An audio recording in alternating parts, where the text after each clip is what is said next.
trigger sa akin today. Yun na lang. Oh, sige, since we're there na, tanong na natin to. Oo, Ara. What- Bilang mag-Valentine's na, what triggered you today? What triggered me today? Ano ba? Kahit Trigger. ano. Saya akong gumising eh. Okay na, okay. Kung happy trigger, okay lang din Happy naman trigger. yun. Eh di wow, masaya siya gumising. Good morning sa'yo. Ayoko na, alam mo talaga. Ay, grabe. Nakakaloka. Alam mo, pag tumitingin ako sa'yo, Naging roommate ko kasi si Ara. So, Ayan nga, hindi ko magets ba't kayo close. Oh, maiba naman tayo. Kasi yung nicknames niya sa competition, it was Laguna Diva, tama ba? Tapos, ano yung kay Garrett? Zambales Zambales Beast. Beast. Yours is Manila Storyteller. Saan naman nanggaling yung mga pangalan na yan? Sila ba yung pumili or kayo ba yung nag-suggest? Parang PBB, gano'n.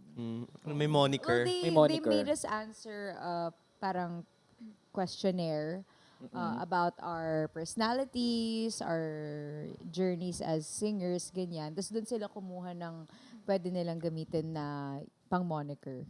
So ako siguro, sinabi ko doon na like my main purpose talaga with singing is always to tell the story of the song and to share the message na gustong iparating nung kanta. So, kaya yun yung pinili Manila ko. Storyteller. Yes. Ikaw naman, paano naman naging Laguna Diva? sabi ko kasi, dun sa questions nila, ang sagot ko ata nun, nagkwento ako na, ang dami ko nilulook up na diva.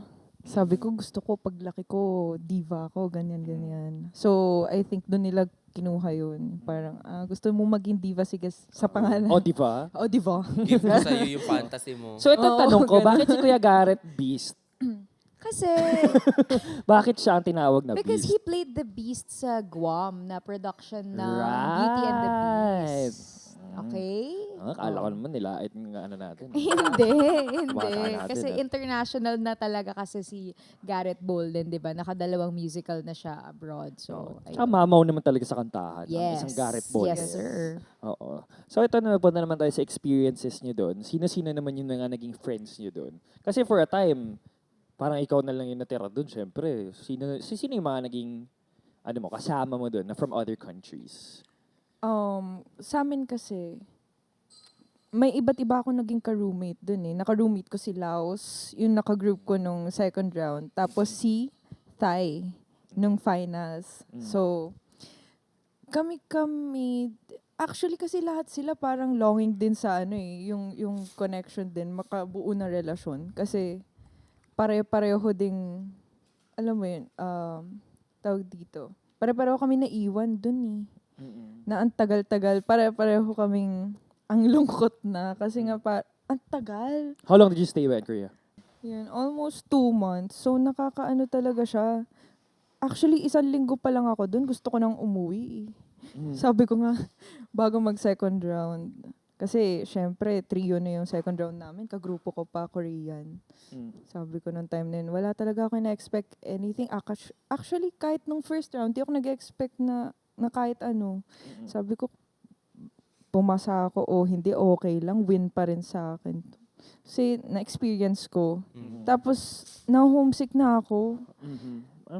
First time akong malayo talaga sa lahat. Sa OFW ka dun. Grabe, parang OFW girl. Sulat kami! Oo. Yung tipong sa umaga, hindi ko alam kung napansin ni Thea yun. Nandun lang ako sa bintana ng CR, nakadungaw. Nagmumuni-muni. Nagmumuni-muni ako doon. Tapos Korean OST. May nag-wonder na nga ako, di ba nag-overheat yung phone niya? Kasi wala na siyang ginawa kundi mag-call sa Pinas. Oo. Ah. Oo, wala akong sinasabi. Oo. Kayo ang bumuo nun. Oo, kayo nag-formulate ng kwentong yon. Pero ngayon, yung mga nakasama mo naman, do you guys still keep in touch? Ngayon? Actually, nagkaroon ng GC na, eto, kamustahan. Nagbibigay pa sila ng mga gigs nila. Wow. Kapag napunta kayo dito sa country namin, punta kayo dito sa gig namin, sa event, ganyan. Super, sila, parang Alam yung... mo, kubaw lang. Ayun. Yung dyan lang. Super supportive din talaga, even after mabawasan every round. Grabe yung support din talaga nila. Nakantabay din sila. It was a solid support Yes. system naman na habang Yes. nandun ka. Mm-mm.